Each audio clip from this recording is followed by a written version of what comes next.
৫১টি সতীপীঠের মধ্যে অন্যতম হলো আমাদের তমলুকের বর্গভীমা মায়ের মন্দির।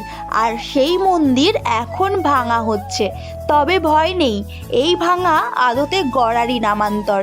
বর্গভীমা মন্দিরের নাট মন্দির নতুন করে নির্মাণ করার জন্যই এই কর্মযজ্ঞ চলছে। প্রাচীন এই মন্দির একাধারে পুরাণ আর ইতিহাসের এক অপূর্ব মেলবন্ধন। সারা বছরই ভক্তদের ভিড়ে মুখরিত থাকে এই মন্দির চত্বর। তবে যে নাট মন্দিরটি ভাঙা হচ্ছে সেটি ছিল প্রায় ১৫০ বছরের পুরনো।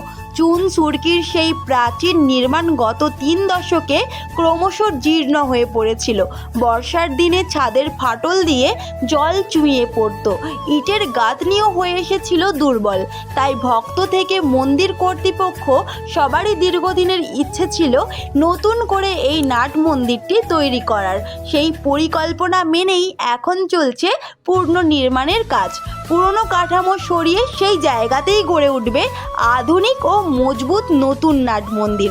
আশা করা যাচ্ছে আগামী ৩ মাসের মধ্যেই দাঁড়িয়ে যাবে এর মূল কাঠামোটি। আমি হঠাৎ সন্ধেবেলায় গিয়েছিলাম মন্দিরে কিছুটা সময় কাটানোর জন্য। গিয়ে দেখলাম সংস্কারের এই দৃশ্য। ভাবলাম ইতিহাসের এই পরিবর্তনের সাক্ষী তোমাদেরও করে রাখি। এই প্রথমবার মন্দিরে ভিড় কিছুটা কম থাকায় অনেকক্ষণ মায়ের সামনে দাঁড়িয়ে থাকতে পেরেছিলাম। আর বরাবরই নিরিবিলি জায়গা আমার খুবই পছন্দ।